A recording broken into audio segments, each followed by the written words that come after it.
Shabbat shalom. Can folks see me? Is that okay? Great. At this time of year, I typically read and write a lot of sermons. But you know what quality is pretty special in a sermon? It's the ability to be delivered year after year to new audiences, of course, but to still be fresh and vital, even centuries and millennia later. The opening of Parshat Nitzavim is such a sermon. This is a sermon that Moses delivers to the people as they, not he, are about to enter the land of Israel. As they do so, they are entering into a covenant. The stakes are high.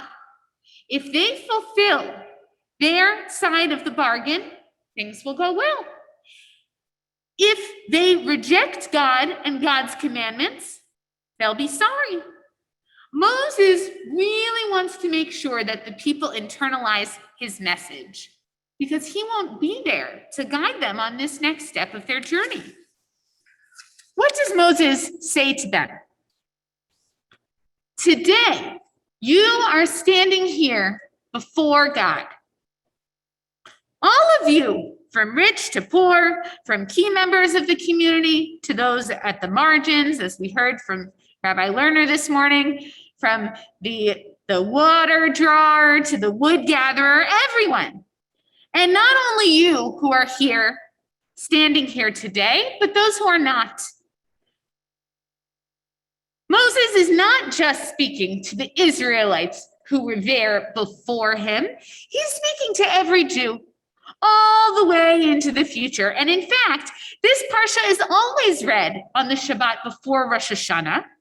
So this sermon can now easily be read not just as a message for the Israelites entering into a covenant with God for the first time, but for us as we enter this time of reflection and repentance. In essence, Moses is saying to us, do you want to enter into a new year and live out your life in peace and contentment? And pay attention.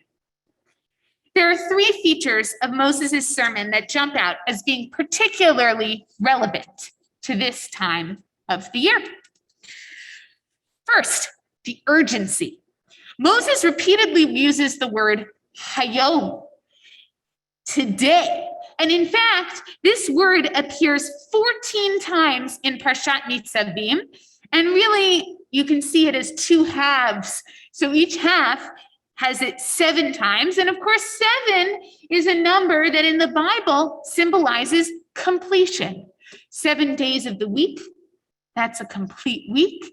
So 7 times 2, well, that is really urgent. So why is the urgency so heightened? Well, perhaps because Moses knows that he himself is not going to live to enter the land.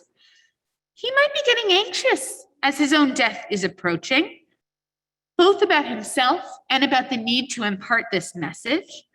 But for whatever reason, we carry this urgency with us. When we daven on Rosh Hashanah, we repeat the refrain, Hayom, Hayom, Hayom, Hayom, Hayom, Hayom, Hayom. We repeat this at the end of the service on Rosh Hashanah and on Yom Kippur. And so what is it that's so urgent? Well, in the Parsha, it's very clear. The urgency is shape up and do it now. Moses wants people to take the covenant seriously, to be good people and good citizens, to act in ways that will cause them to be blessed. And of course, that is also what the High Holy Days are about, a time to remind ourselves of the type of behavior we'd like to be doing. But in the piyut, in the song that I just mentioned, that we sing at the end of services, it's not just us that needs to act now, it's God. After we have spent all the morning praying and on Yom Kippur, apologizing and begging, we now turn to God. And we ask for God to fulfill God's side of the covenant. We ask God to strengthen us, to bless us, to exalt us, to inscribe us for the book of life, and to do it now. So the urgency goes both ways. The need for good behavior from us, but also our need for protection and for help. The second important feature of this sermon is who is it directed at? I spoke about that a little bit already. Who does Moses address? Everyone. In fact, he doesn't just address people who are physically present. It's not just people who are alive at the time. It's all Jews, present and future. I make this covenant with its sanctions, not with you alone, but both with those who are standing here with us this day before the Lord our God, and with those who are not here this day. The covenant with God is a covenant of the generations.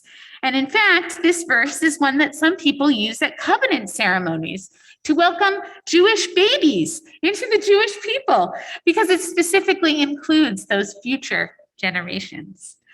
And of course, that inclusivity applies to this holiday as well. After Pesach, the high holy days are certainly among the most celebrated Jewish holidays. And we know that many people, if they come at all to services, that's when they come. And in normal years, that experience of being in synagogue, in our case with 1,200 other people, well, that's a powerful one. It reminds us of the importance of the moment, and it lends a feeling of shared experience. And by the way, we still will have a lot of us together, even though some will be on Zoom, some will be in person, but we still have that feeling of importance. We are in this together. Finally, on what basis will we be judged? Here, Moses offers some consolation, and this phrase that I'm about to recite is very mysterious. It's there's a lot of ideas about what it might mean. We will be responsible for what is revealed, not what is concealed. Hanistarot l'Adonai Eloheinu v'haniglot lanu uvanenu ad olam. So what's hidden is for God, what's revealed is for us. One way to understand this is we are held liable for what we do, not what we think. Some may find that comforting. There's no need to police our thoughts. Another way to think about it is we shouldn't worry too much about the things that feel too complicated to us to understand or to get right. Sometimes our understanding of the situation may be incomplete. We're only human. So we do the best we can. And if we understand differently later, we can make a change. The important thing is to right wrongs when they are called to our attention and to do our best. Helpful advice and some comforting reflections to take with us as we enter the new year. The need to change is urgent. We are in this covenant together, and we're only human. May we be blessed with strength and support as we face the challenges of entering the new year, and may we respond appropriately to those challenges. Shana Tova.